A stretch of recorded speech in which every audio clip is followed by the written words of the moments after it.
After more than 3 years of waiting, 2 Santa Clarita families will get some closure tomorrow. This week, the Cougars will return home to face off against Grossmont at 7 p.m. at Cougar Stadium. But as COC students may have noticed in the Honor Grove earlier this week, develop people who build better tomorrows. This is Kelly Price reporting from Vista Valencia for COC News.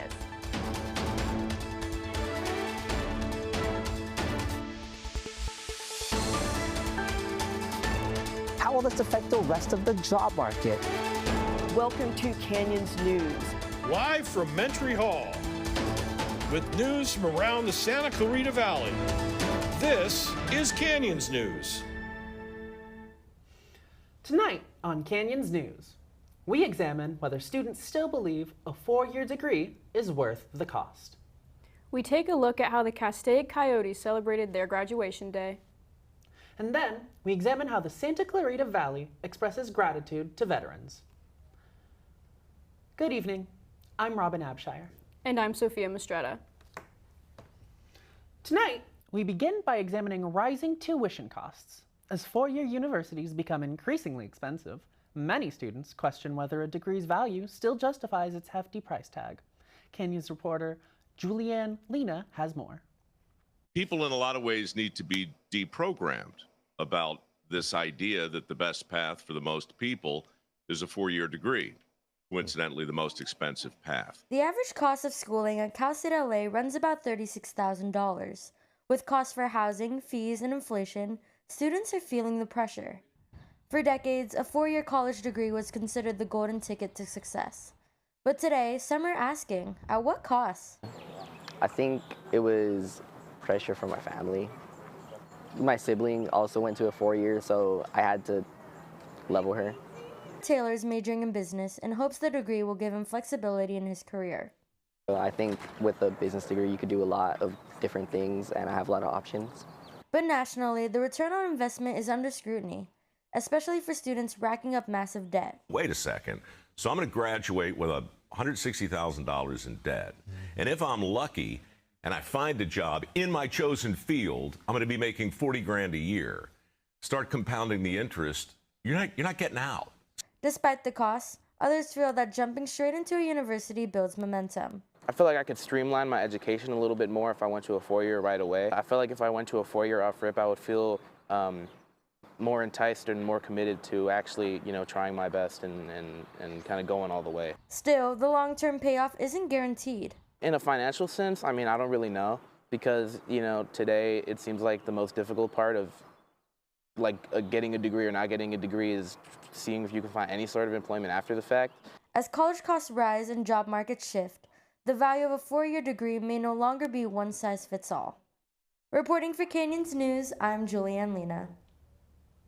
College of the Canyons is always looking for ways to engage with students and motivate them to stay on campus. Canyons News reporter Joey Gomez highlights how COC is building a school students want to visit. College of the Canyons has an annual enrollment of just over 40,000, but with a group that big, the college needs to make an effort to keep students engaged outside of classes. COC is no stranger to this problem, as there are various activities and events on campus. Their various clubs offer students to come together and meet new people that share their interests. If they desire a debate or a political discussion, they can find the Political Science Club. Or if they need a safe space to converse with people, they can attend the Gender Sexuality Alliance. Despite other various features of the campus, like the leisure lawn, a hammock-heavy garden to study, or the coffee kiosk to grab a drink, is it hard to get students to come to campus when they're not needed? It honestly depends on what your interests are. If it's niche, it can be hard, especially if you're lost and don't know what to do. But if you know people that share your interests, I think it's much easier to find people to bring people to come to COC. COC is a commuter school, meaning with no on-campus housing, students have to make their way onto campus. For students with cars, getting to campus isn't that heavy of a challenge.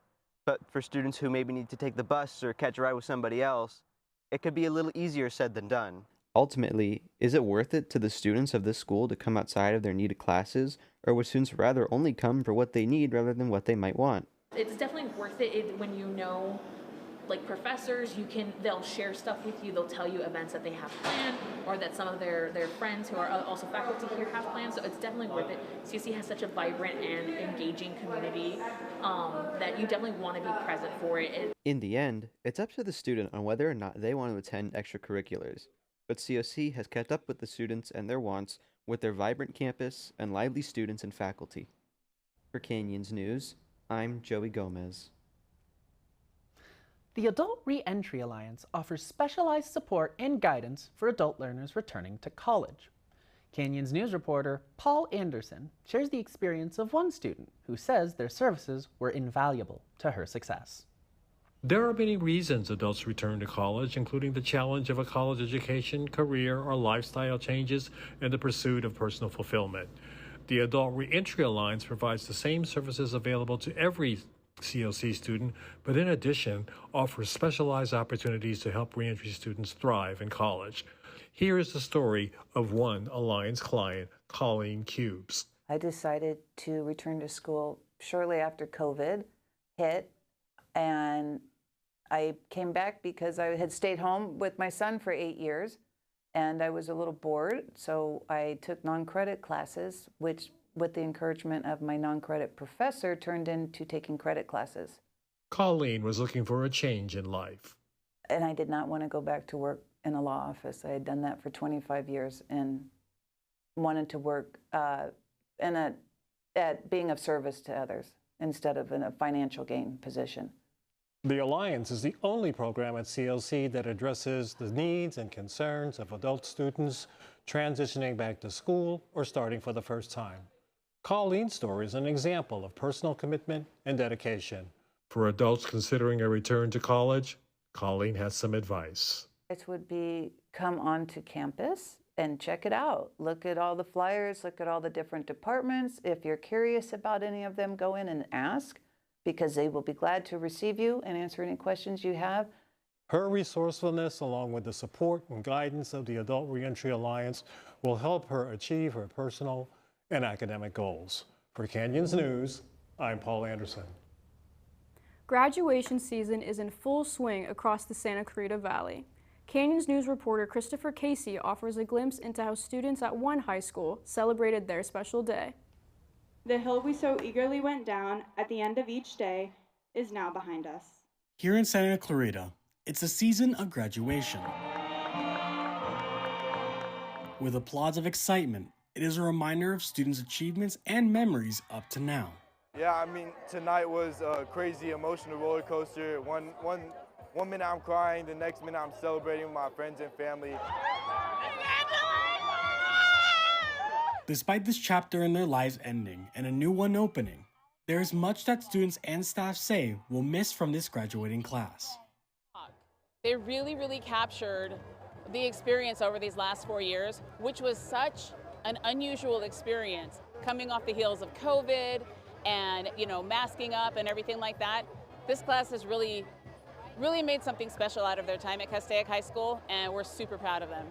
Thinking about it now, all those memories definitely plays a role, thinking about coming up to the school or even Saturday practices with football, everything without all of that, it wouldn't make this moment feel any better than what it feels right now.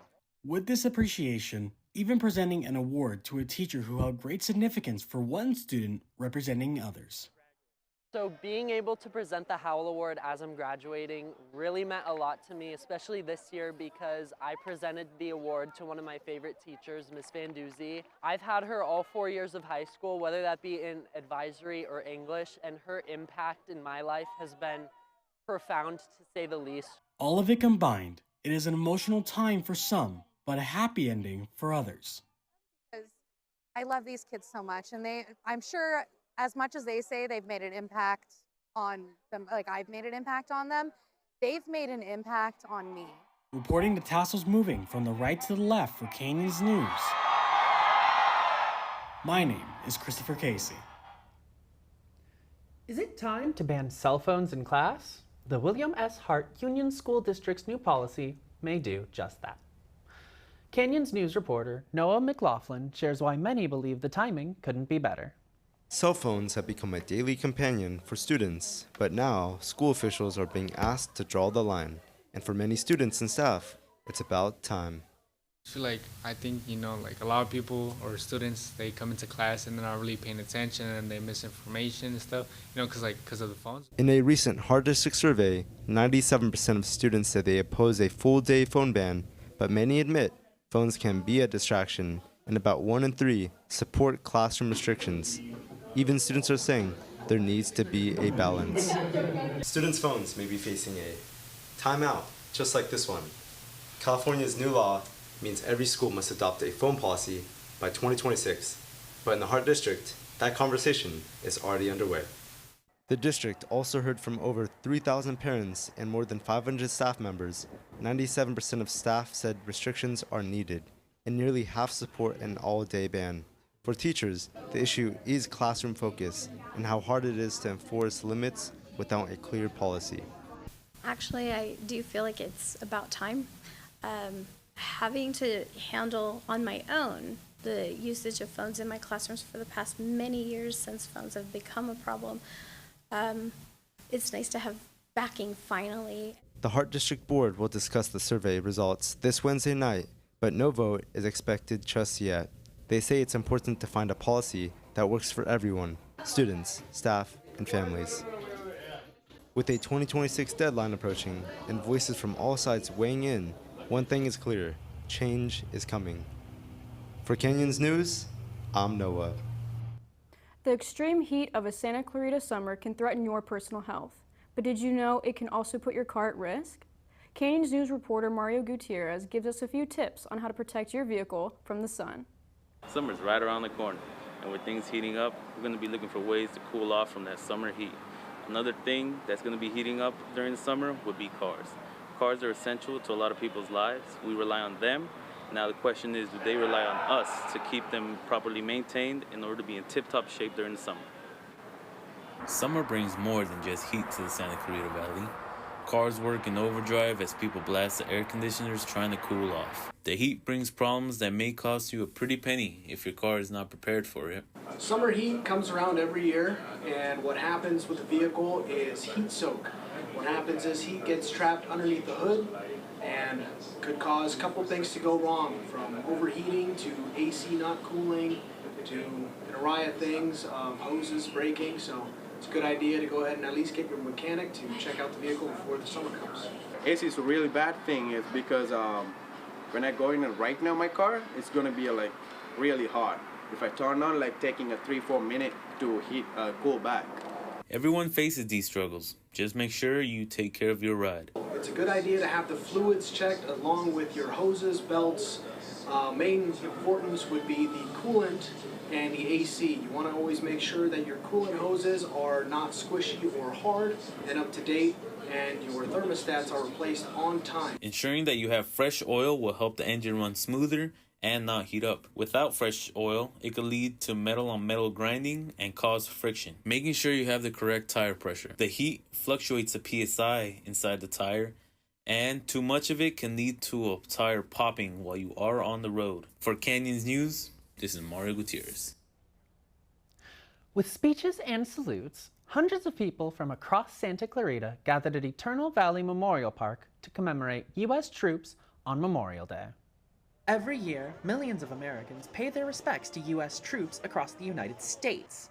Here, at Eternal Valley, more than 1,000 people shared a moment of silence on Memorial Day.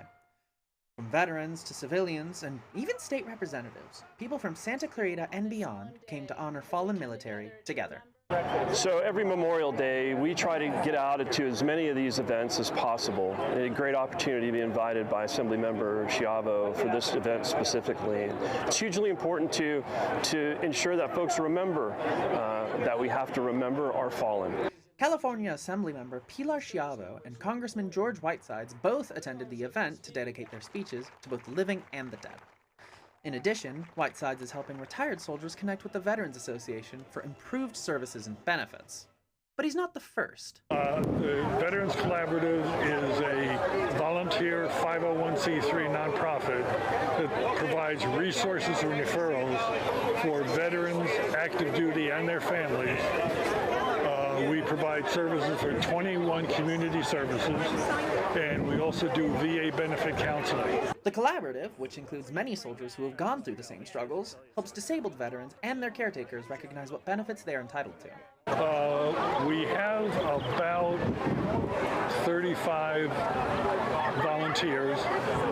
These are veterans, these are family members of veterans, and these are some non-veterans who just want to come in and help. If you're looking to help out the effort, there's good news.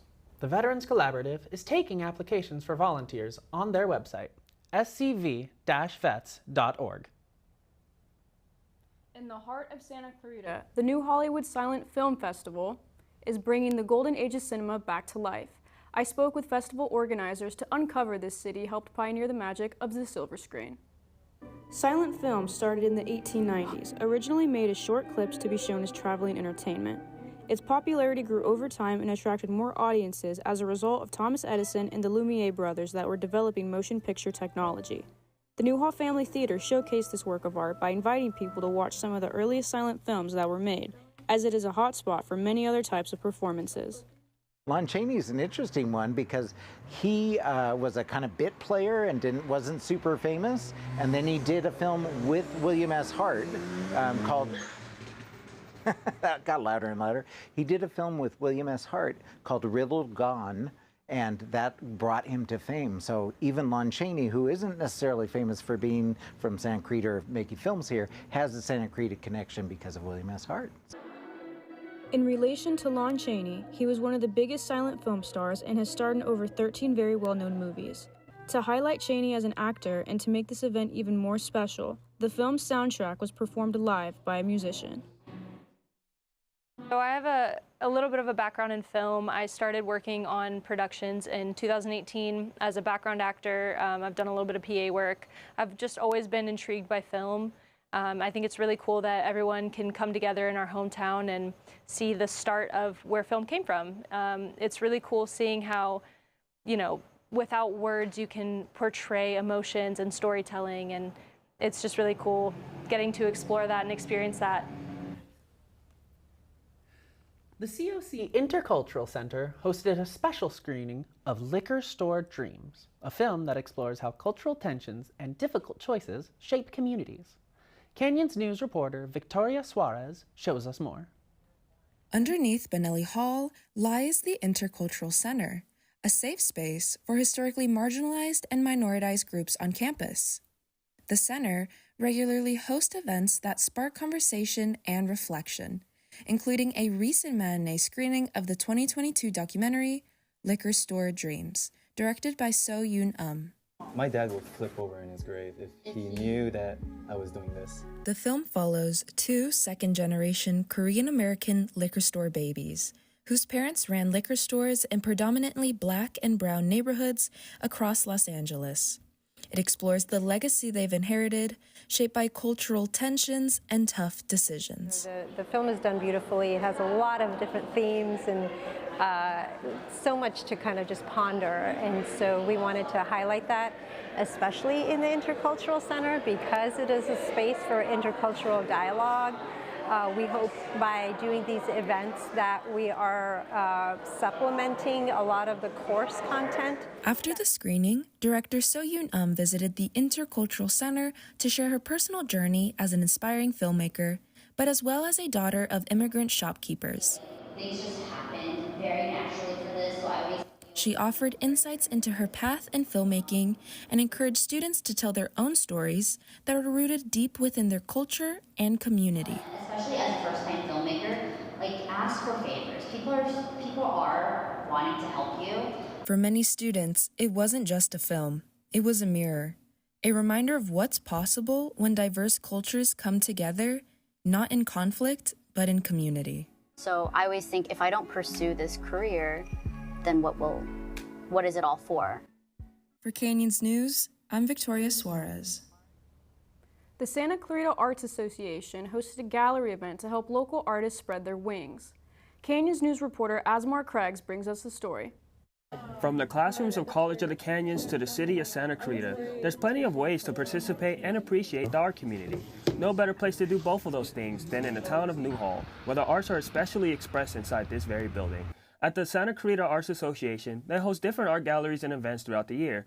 Their most recent gallery event, called Things with Wings, featured all kinds of art that love to take flight. For artists like Christine Bellotti, expressing oneself through painting is something that is universally appreciated in any community, especially this one. Coming out here, it's a different sort of feeling. It's a little more homegrown, and people are so different in their styles, and I really love seeing that. And especially in the association, you have so many different artists with so many different kinds of art and mediums, and I just absolutely love and am inspired by this group of people out here. It's a little more community-centric, and I really, really enjoy it. Even the president of the Santa Clarita Artists Association, Naomi Young, opens up about her journey with finding a creative outlet. Belonging to this association allows me to be a part of a group of other artists, and it's wonderful because we get to show our art.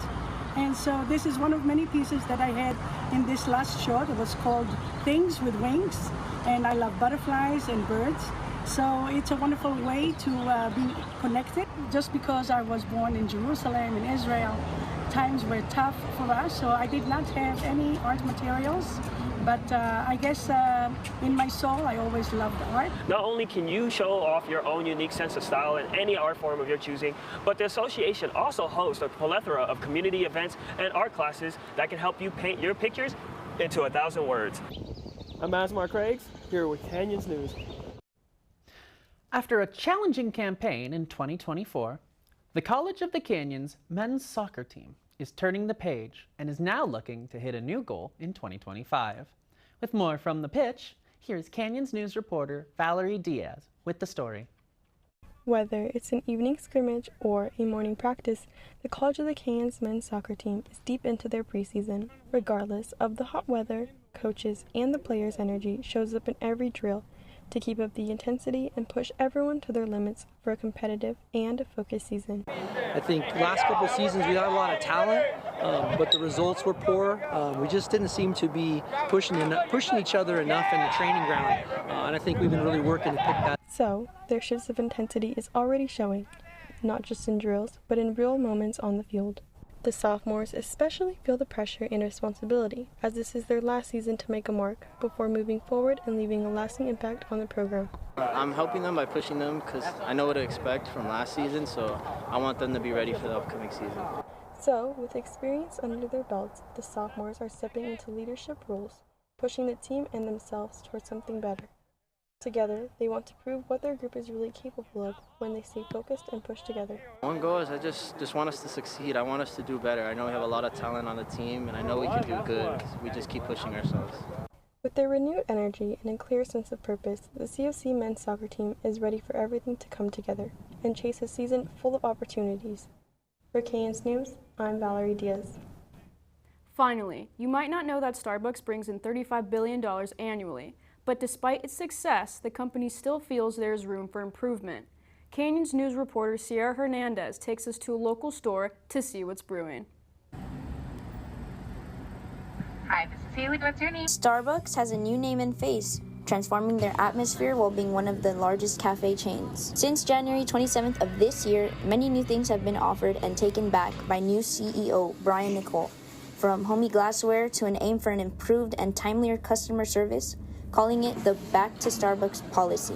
When I'm here, it's chill. It's a place to sit. It's a place to get coffee. I'm not picky about it. Well, I'm here for like 4 hours a day, like after school, and it was kind of fun at first. And then like I noticed a lot of like the baristas started getting a lot more sadder. Employees are making a quick change of pace as they focus on faster drive-through times, more formal attire, and generally friendly messages to every purchase, from cup to cup and apron to apron. It took a little while getting used to, but I feel like now we have a routine down in order to kind of implement the new strategies at Starbucks. Because like if Starbucks like is like very inclusive, like they like expressing themselves, like the Pride Month and their cups, like I feel like the workers should like be a little bit more colorful too. This new policy has a bigger purpose towards customers, exclusively allowing shoppers to use the restroom, get a glass of water, and receive unlimited refills at any in-store hangout convenience. If the intention of any of these new policies is to make Starbucks like a little bit more of a community vibe, but they don't let in the community that lives there, then what's the point? I know a lot of people like from school who like come to the Starbucks, the bus stop is right there, and they like ask for water. Obviously, because we're in Southern California, it's like 90 degrees outside right now. In the hopes for a simple cup of coffee, everything else has gotten simpler and hopefully more comfortable. I definitely, like, every time I get to make a hot drink in a mug, I love it. I feel like I'm actually working at like a smaller business cafe. I am Sierra Hernandez for Canyons News. That does it for this edition of Canyons News. I'm Robin Abshire. Remember, you can catch us on the web at canyonsnews.com. And I'm Sophia Mastretta. You can also send us news tips and story ideas to our X handle, canyonsnews_COC, and follow us on Facebook, YouTube, and Instagram. Have a great summer, everybody.